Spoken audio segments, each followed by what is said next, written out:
आप सबको जय मसीह की। आज का वचन उत्पत्ति अध्याय 9।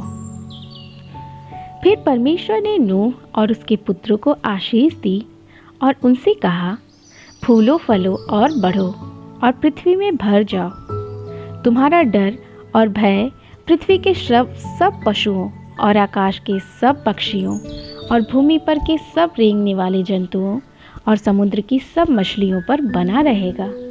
ये सब तुम्हारे वश में कर दिए जाते हैं। सब चलने वाले जंतु तुम्हारा आहार होंगे। जैसा तुमको हरे हरे छोटे पेड़ दिए थे, वैसा ही अब सब कुछ देता हूँ। पर मांस को प्राण समेत अर्थात लहू समेत तुम न खाना, और निश्चय ही मैं तुम्हारे लहू अर्थात प्राण का बदला लूँगा।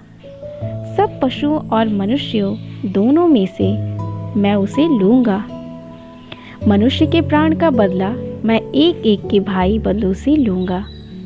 जो कोई मनुष्य का लहू बहाएगा, उसका लहू मनुष्य ही से बहाया जाएगा, क्योंकि परमेश्वर ने मनुष्य को अपने ही स्वरूप के अनुसार बनाया है। और तुम फूलो फलो और बढ़ो और पृथ्वी पर बहुतायत से संतान उत्पन्न करके उसमें भर जाओ।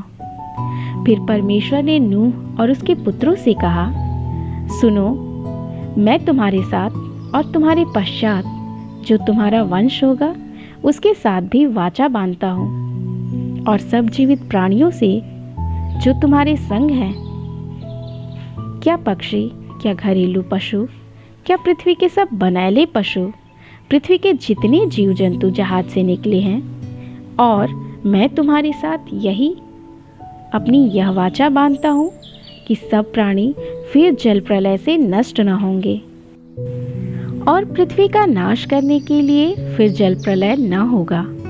फिर परमेश्वर ने कहा, जो वाचा मैं तुम्हारे साथ और जितने जीवित प्राणी तुम्हारे संग हैं, उन सब के साथ भी युग युग की पीढ़ियों के लिए बांधता हूँ। उसका यह चिन्ह है, मैंने बादल में अपना धनुष रखा है। वह मेरे और पृथ्वी के बीच में वाचा का चिन्ह होगा। और जब मैं पृथ्वी पर बादल फैलाऊं, तब बादल में धनुष दिखाई देगा।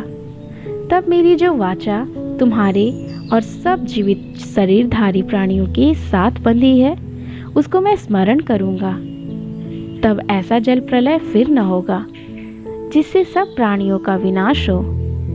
बादल में जो धनुष होगा, मैं उसे देखकर यह सदा की वाचा स्मरण करूंगा, जो परमेश्वर के और पृथ्वी पर के सब जीवित शरीरधारी प्राणियों के बीच बंधी है।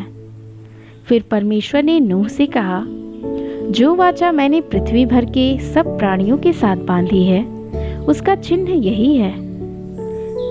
नूह के पुत्र जो जहाज में निकले, वे शेम, हाम और एपेद थे। और हाम कनान का पिता हुआ। नूह के 3 पुत्र यही हैं, और इनका वंश सारी पृथ्वी पर फैल गया। नूह किसानी करने लगा।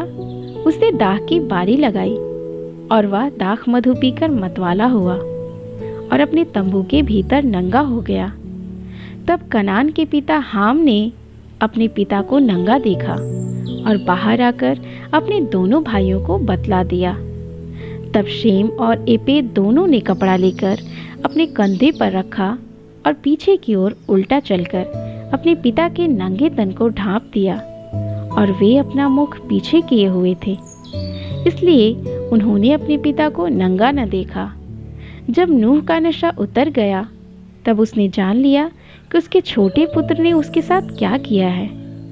इसलिए उसने कहा, कनान शापित हो, वह अपने भाई बंधुओं के दासों का दास हो।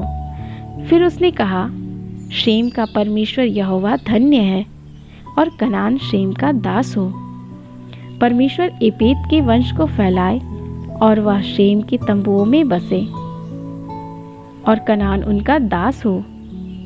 जल प्रलय के पश्चात नूह 350 वर्ष जीवित रहा। इस प्रकार नूह की कुल आयु 950 वर्ष हुई। तत्पश्चात वह मर गया।